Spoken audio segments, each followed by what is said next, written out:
An artist and a chef teamed up to provide scholarships to students attending art institutes and culinary schools. This is their podcast. DC in Two Perspectives is hosted by Tina Whitlow and Shawn Lightfoot.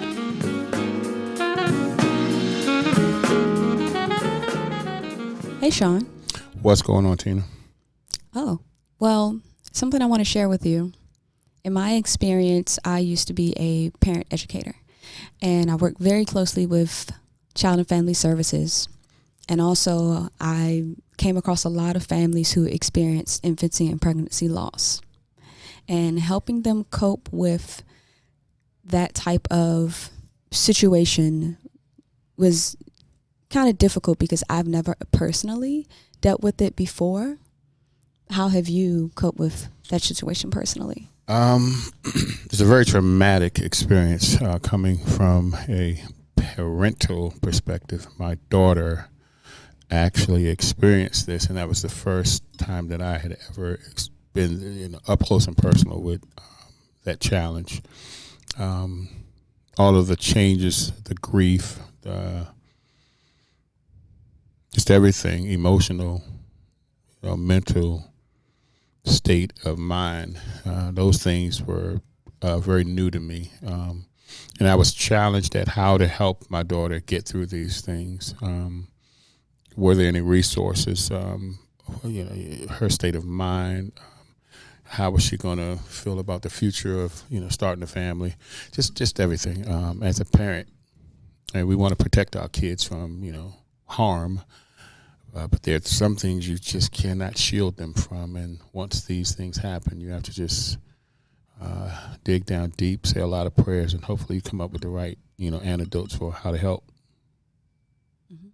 I know that it can be extremely difficult for a single parent, but even as a family, it can be difficult as well because there are different individuals experiencing the same situation at the same time, but everybody experiences it differently. Everybody deals with it differently and their emotions differently.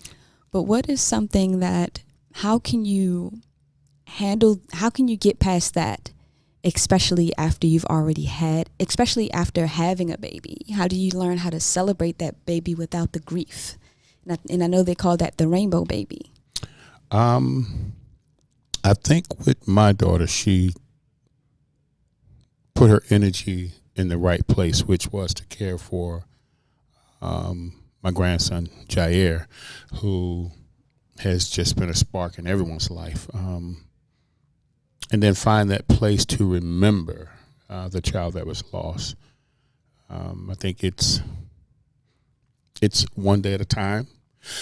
Excuse me, but it's also, finding through these challenges and through these situations that, in the African American community, the young adults, the young adult women in these communities, and the young men, we found that there wasn't a lot of services, a lot of resources, support systems, and if they weren't hitting home in these communities.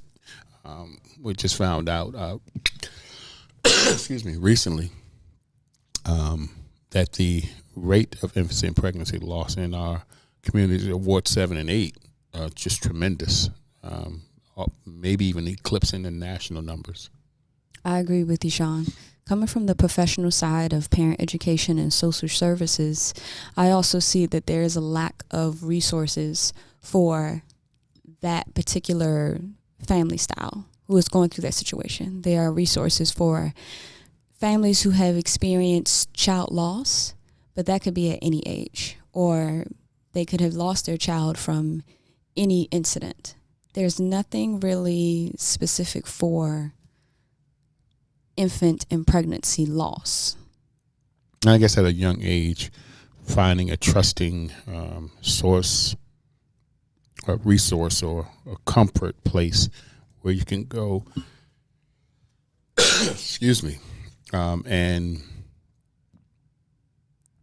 talk about the grief, talk about the mental experience, the load that's upon you.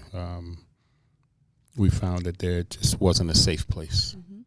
Let me reframe that. I'm not going to say there's nothing for that source, but I just see that there's not enough, especially for families on the east side of the river. There's not enough resources that they can get to, or resources that come to them also to kind of help them in their need. Listen to these two perspectives. The first perspective. Hello. My name is Tina Whitlow from the Whitlow Foundation, and I'm here with my partner, Chef Lightfoot. Hello, everyone. Today we are here with Tinee'Sha Lightfoot, the founder of Charlie's Way Foundation. Hi, Tinee'Sha. Hello, everyone. Hello, Tinee'Sha. Good morning. How are you? I'm doing well. How are you feeling? I'm feeling well. I'm feeling excited. So we know this is the launch of your event for Charlie's Way Foundation. Tell us a little bit about your event today and a little bit about Charlie's Way Foundation. Okay, so the event today is a symposium to bring awareness to pregnancy and infant loss in the inner city, where we want to bring focus to this cause because there aren't a lot of supports in the community for young women, young men, and teenagers who have experienced loss of a pregnancy or an infant under the age of 1 week. And we want to make sure that we have mentorship, outreach, and community involvement and activities to ensure that there's a safe space for them to share their stories and promote healing. So it's about recovery. Yes. And finding your way back to a place of comfort where you could still have the idea that you can carry a family. Yes, it's about going through the process, because you absolutely want to go through the process, but looking at the other side, coming out on the rainbow, which I would like to call it. The rainbow is the end of the journey. Knowing that there is a next time, there is a tomorrow. The pain isn't forever. It's not a lifetime thing. And through supports and community and safe space, you can always come out on the other side. Tinee'Sha, in your perspective, tell us, what do you think is lacking as far as services that are provided to the community for somebody who has experienced loss? I think that the lack is a service that is exclusive to pregnancy and infant loss. There are agencies and organizations that cater to loss of children in a broad spectrum, but not specifically to pregnancy and infant loss. And so having someone who shares your experience and that is like you, looks like you, sounds like you, we don't have a lot of that here, and that's what's needed. I guess I can ask this question coming from a parental side, because I experienced this with my daughter. What would you tell parents that have a child that's experiencing this? Be patient. Be patient. Be supportive. Ask your children, how can you help? Sometimes it may be not saying anything at all, and just physically being present. So you just want to know how you can support them through their time. What do they need? So Tinee'Sha, tell us, what will Charlie's Way Foundation bring to fill that void, that those lack of services that are in the community? How are you going to help families? So what Charlie's Way will offer is monthly support groups to young adults and teenage girls. We want males to be involved, but our target population are women, of course. We also are going to offer one-on-one mentorship to the 25 and under age group. And then we're going to have quarterly self-care events. A lot of people don't understand that with loss and other mental health things, that you absolutely need to take care of yourself. And taking care of yourself can be just going to the mall. Let's do yoga, or just take a deep breath. Let's go to the spa. Just do things to take care of your absolute self through your journey.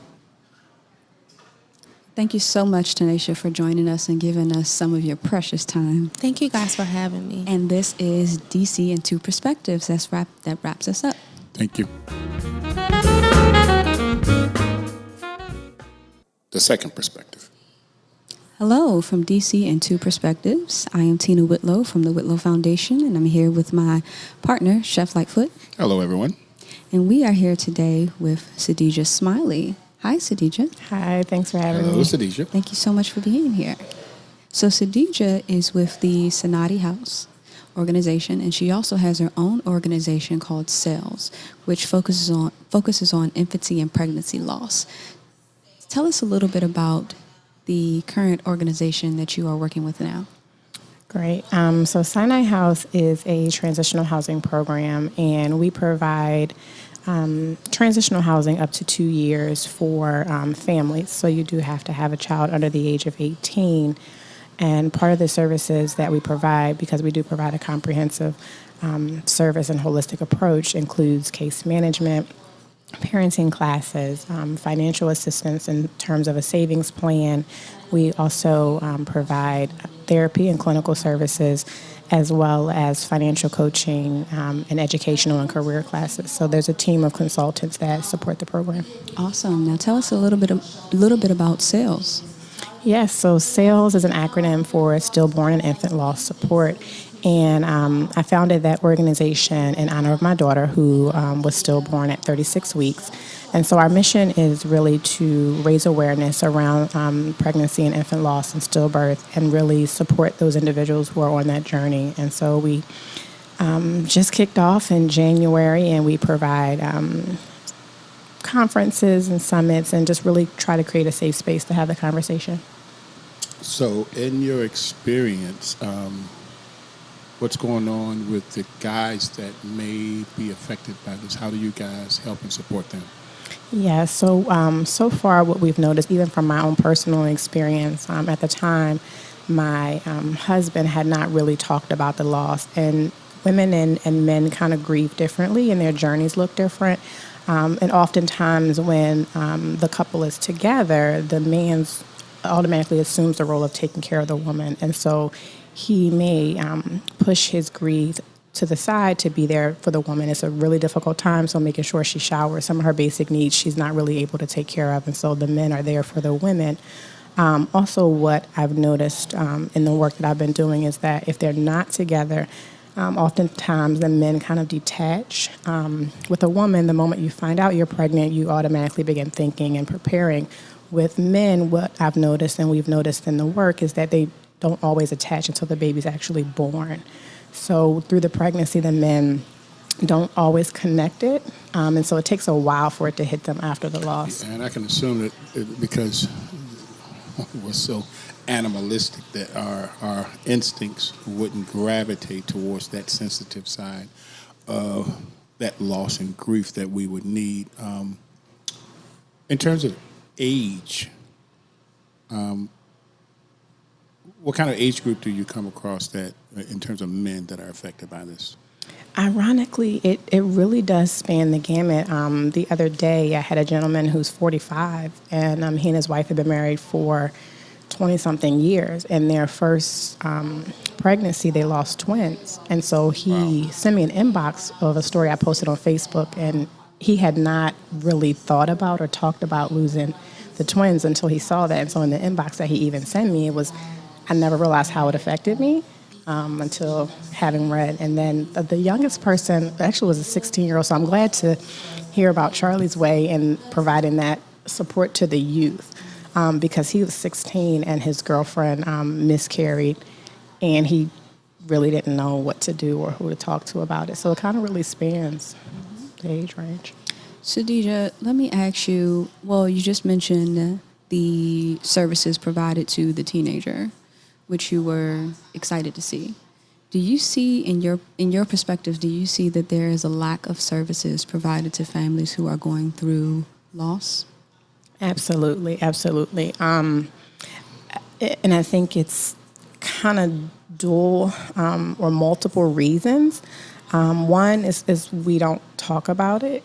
There's not really a safe space or a space period, whether it be safe or unsafe, to have the conversation. So many people don't even talk about it. And then just with the youth, they have so many pressures, right? And so then, one, they're young, and when you're becoming a young mom or a young dad, a lot of people, that's not a favorite thing. They're not really excited for you because it's such a critical period at a young age. So it's hard for them to get the support period that they're already going to be a parent, but then to have lost a child it's real difficult for them to find that support. Here's a question for you. In terms of like services, when there are two organizations that have this same mission and vision, how do they combine their efforts so that we can impact our community a little bit more broader? And the last part of your question is what I was actually going to lead with, because you may have individual organizations who have their own networks and their own target populations and target areas, but when you combine them together, it is a broader reach because it expands beyond their own networks and who they know. And I think that we learn, as I'm learning and partnering with other agencies that are doing this work, there's a lot of holes and a lot of gaps because our journeys, although it's a similar cause, our journeys are still very different. So we noticed in our own journeys some holes, and the holes are different in each person's journey. So by combining and partnering, collaborating, we're able to fill in those holes to provide the missing services. Sadija, this is my last question. What can organizations like SAILS and like Charlie's Way do to fill some of those holes and gaps? Partnership. It's really because it's you cannot do it alone. The numbers are extremely high. 1 in 4 pregnancies will end in a loss, and that's 1 in 4 pregnancies, not women. So you have women that have multiple losses. And so collaborating, again, reaching beyond, because we can't do the work across the world or even across our city because we're focused in our own neighborhood or community because there's so much that's needed. So when you collaborate, you can fill in those holes, whether it's, again, SAILS and Charlie's Way. Our SAILS specialty or target population, while we may touch the youth, that's not our concentration. So now having heard and knowing about Charlie's Way, when we come across youth, we now have an additional referral source. Cross-networking. Absolutely. Absolutely. Thank you so much, Sadija, for being here and giving us your precious time. And this wraps us up for DC in Two Perspectives. Thank you. Thank you. Thanks for having me. Sadija. Shawn, this was such a great event. And also thank you for the awesome brunch that you provided for this event, which was the Charlie's Way Foundation Symposium and Brunch, which was sponsored by the Whitlow Foundation, Events DC, Sephora, and the DC Housing Finance Agency. During the event, there was a panel discussion with 6 panelists and also 1 moderator. Thank you to Crystal Glass for being our moderator for this event from Real Talk Conversations. We interviewed Tinee'Sha Lightfoot, who is the founder of Charlie's Way Foundation, and also Sadija from SAILS, who both organizations focus on infancy and pregnancy loss. Yeah, my daughter experienced this, the one thing that came out of it was this walk that we started doing 3 years ago, and we would convene over at Watkins Park, and the numbers just continued to grow. And she said, "Daddy, I need to do something different. I really want to be more impactful in how trying to change the perception of what resources are out there for young women who are going through this." And we decided to launch our foundation. And as a parent, like I said, it's just one of those amazing journeys that you go on with your kids, and you just try to be there for them. And I was educated along the way. She has an amazing support system from her mom and other family members, but just understanding what she wanted to do and where she was trying to take this. And I told her, once we do this, you have to be prepared, because if you're going through this and you know that others are going through this, they may reach out to you. So be prepared for that. Tinee'Sha and Sadija, they both shared the purpose for starting both their organizations and also their personal stories. One thing interesting that Sadija shared with me is a little bit more on the data side. This is something that you really don't pay attention to if you haven't gone through this personally, or it hasn't affected you directly. 1 out of 4 pregnancies are lost. And that doesn't mean 1 out of 4 women. That means 1 out of 4 pregnancies, meaning that one woman can have 4 pregnancies and lose 3 infants. That is crazy. Yeah, and from what I gathered from her was how her husband, her family, they were challenged, not intentionally, but just inadvertently by, the capacity of what she was going through and not knowing what to do and how to help her. That made me really think about how many other young men and or fathers that are impacted with this. What's their platform to express or to exhale the emotional baggage that comes with it? And we've learned some interesting things through this panel this evening regarding that, how men are affected, excuse me, and or some may even be the cause of some of these pregnancy losses. So we have to really take a good look at our community as a whole, from both perspectives, the men and the women, and try to figure out how we can help support getting them through these hard times.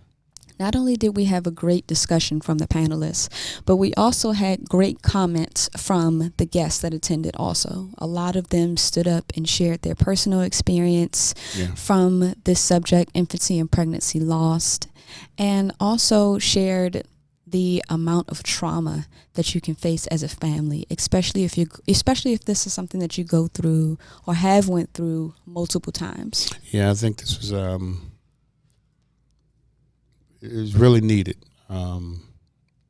This platform of being in a room where you look around, you're looking around at people.